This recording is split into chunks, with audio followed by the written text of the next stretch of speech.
개구리가 올챙이 시절을 잊어버리면 교만해지고 스스로 패망의 길을 걷게 된다는 것은 만고불변의 철칙입니다.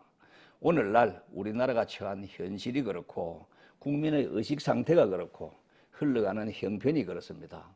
참으로 개탄스러운 부분이 많지요.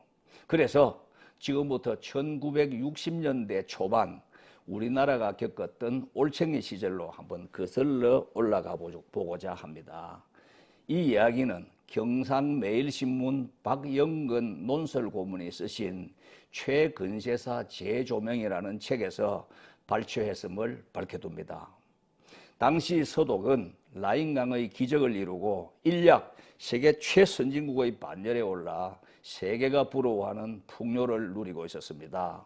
서독은 우리나라에서 석탄 광부들이 파견되기 전에 유고슬라비아나 터키, 아프리카 등지에서 많은 광부들을 데려와서 일을 시켰습니다. 그런데 고용된 그 광부들이 매우 나태하고 머리가 잘 안 돌아가는 바람에 생산성이 점점점 떨어졌고 결국 탄광을 폐쇄할 수밖에 없는 지경에까지 이르렀습니다. 그러다가 한국에서 온 5천 명의 광부들이 투입되면서 갑자기 석탄 생산량이 수십 배로 늘어났고 채광 회사마다 흑자의 호황을 누리게 됐습니다. 이 사실을 독일 신문들이 대대적으로 보도하기 시작했고 이렇게 근면한 민족은 처음 봤다. 한 달 급여 120달러는 너무 적다. 거기다 보너스까지 얹어줘야 한다. 이런 여론이 거세게 일어났습니다. 한편 2,000명의 간호사들도 함께 파견됐는데 이들은 무슨 연유로 가게 됐을까요?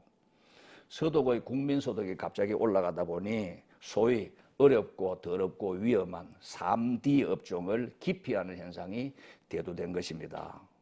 간호사 업무가 무척 고된 중노동인데다가 특히 야간에 일하겠다는 간호사가 아예 없었습니다. 특근 수당을 아무리 많이 주겠다고 유인책을 썼지만 돈도 필요 없다는 것입니다. 이런 상황에 한국 간호사들이 투입됐지만 후진국에서 온 의료 수준을 믿을 수 없기 때문에 수술실이나 병실에는 일을 맡길 수 없다. 이러면서 영안실로 보내고 죽은 환자 시신을 알코올로 닦고 수의를 갈아입히는 이런 허드렛 일만 맡겼습니다. 일부는 임종이 가까운 환자들을 돌보도록 호스피스 병동으로 배치돼가지고 근무했는데 한국 간호사들은 자기가 돌보던 환자가 사망하면 그 시신을 붙들고 울면서 정성을 다했다고 염을 하는 것이었습니다. 이것을 본 독일 사람들의 깊은 감명을 받았습니다. 우연한 기회에 병실 담당 간호사가 자리를 비우든지 갑자기 결혼이 생긴 경우 병실에 우리 간호사를 투입하기도 했습니다. 이때 주사를 놓거나 차트를 쓰거나 환자 다루는 솜씨를 보고 깜짝 놀라면서 한국 간호사에 대한 인식이 달라졌습니다. 이렇게 되자 의료 분야를 본격적으로 맡기기 시작했는데 더욱이 위급한 환자가 피를 흘리며 병원에 오면 한국 간호사들은 몸을 사리지 않고 그 피를 흠뻑 자기에게 적시면서도 응급 환자를 치료하는 것이었습니다. 만약 피가 모자라 환자가 응급 상황에 빠지면 한국 간호사들은 직접 자기 피로 수혈해 주면서 기어코 환자를 살려냈습니다. 이처럼 헌신적으로 봉사하는 한국 간호사들을 보고 그들이 이구동성으로 이렇게 말합니다. 이 사람들은 간호사가 아니라 하늘에서 내려온 천사들이다. 그때부터 한국 간호사를 대하는 태도가 달라지기 시작했고 이런 사실이 서독의 신문과 텔레비전에 연일 보도되면서 이 매체를 본 유럽 전체가 대대적으로 칭송하며 이렇게 말합니다. 먼 동양에서 천사들이 찾아왔다. 우리 간호사들의 헌신적 노력이 뉴스의 톱 기사로 날마다 보도되자 서독 국민들은 이런 나라가 아직도 지구상에 있다는 것이 신기한 일이라면서 이런 국민들이 사는 나라 대통령이 도대체 어떤 분이냐 한번 초청해서 감사를 표하자는 여론이 확산되어 왔습니다. 특히 대도시에 진출한 간호사들의 의학적 수준이 독일 간호사들을 능가한다는 평가를 받게 됩니다. 당시 한독 친선협회의 박은호 의장은 병원에 올 때마다 기다렸다가도 반드시 한국 간호사로부터만 진료받기로 유명했습니다. 기자들이 그 이유를 묻자 그가 이렇게 대답합니다. 한국 간호사들은 주사를 아프게 놓지 않는 특급 기술자들이기 때문이지요. 이처럼 국민 여론이 비등해지자 서독 정부도 그냥 있으면 안 될 일이라면서 마침내 한국의 박정희 대통령을 초청하기에 이르렀습니다. 이것이 당군 이래로 우리나라 국가원수가 외국의 국빈으로 초청받은 첫 번째 사례였습니다. 우리로서는 안 갈 이유가 없었지요. 오지 말라고 해도 굴욕을 감수하면서 가야 할 다급한 실정이었으니까요. 그래서 모든 방문 준비를 마쳤는데 제일 큰 난제는 일행이 타고 갈 항공기가 없는 것이었습니다. 당시 한국이 보유한 항공기라고는 일본까지만 왕복할 수 있는 소형 단발 프로펠러 여객기 뿐이었기 때문입니다. 이것으로는 독일까지 갈 수 없었기 때문에 미국의 아메리칸 에어라인을 전세 내보기로 타진했습니다. 그러나 미국 정부가 군사 쿠데타 일으킨 나라 대통령은 태워줄 수 없다. 이렇게 항공사에 압력을 가하게 됐고 전세 계약도 무산되고 말았습니다. 그래서 고심한 끝에 어차피 창피는 당한 것이니 한번 부딪히나 보자. 이런 배짱 작전이었습니다. 당시 동아일보 최두선 사장이 특사로 서독에 파견됐는데 류브케 대통령을 예방한 자리에서 이렇게 요청했습니다. 각하, 우리나라에서는 서독까지 올 만한 비행기가 없습니다. 독일에서 비행기 한 대를 좀 보내주실 수 없겠습니까? 통역을 맡아 당시를 회고하는 백영훈 박사의 말에 의하면 그들이 순간적으로 깜짝 놀라며 말을 못하더라는 것이었습니다. 결국 합의가 됐는데 홍콩까지 운행하는 독일 여객기가 서울까지 연장 운행을 해서 우리 대통령 일행을 1등석과 2등석에 태우고 홍콩으로 다시 회항하고 그곳에서 이코노미석에 일반 승객들을 탑승시킨 후 방콕, 뉴델리, 카라치, 로마를 거쳐서 서독의 프랑크푸르트까지 날아가게 된 것입니다.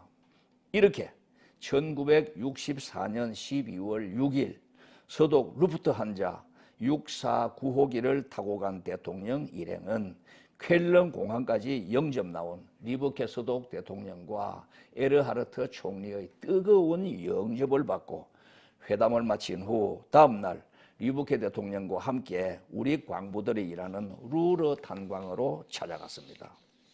그곳에는 독일 각지에서 모여온 우리 간호사들과 대통령이 도착하기 직전까지 탄광에서 석탄을 캐던 광부들이 탄가루에 범벅이 된 작업복을 그대로 입은 채 강당에 모여 기다리고 있었습니다.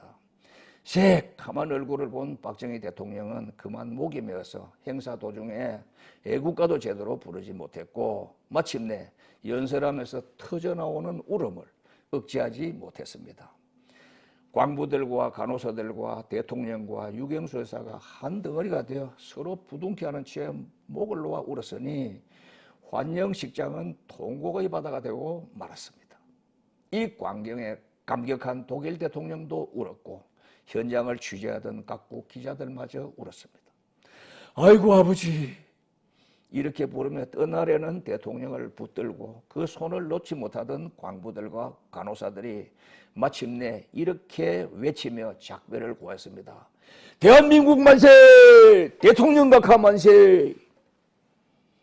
돌아오는 차 안에서 계속 우는 우리 대통령에게 류브케 대통령이 자신의 손수건으로 눈물을 닦아주었습니다. 저도 눈물을 좀 닦아야겠습니다.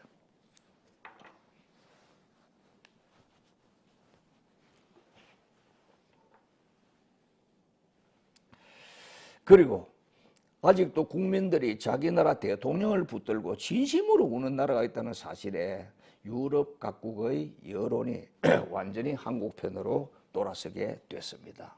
이렇게 박 대통령 방문 후 서독은 제3국의 보정이 없어도 한국에 차관을 제공하겠다는 내부 결정을 내렸습니다.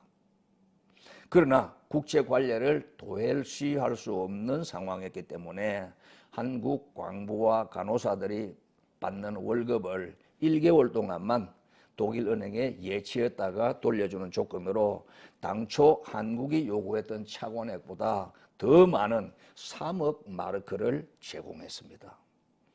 서독에 취업한 우리 광부와 간호사들이 본국에 송금한 총액은 연간 5천만 달러였는데 이 금액은 당시 한국 국민 소득의 2%를 차지하는 엄청난 액수였고 이 자금이 고속도로와 중화학공업에 투자됐습니다. 이후로 한국과 서독은 금융 문제는 물론 정치적으로도 진정한 우방이 됐습니다. 독일의 아우토반은 1920년대 말 히틀러가 만든 세계 최초의 고속도로입니다.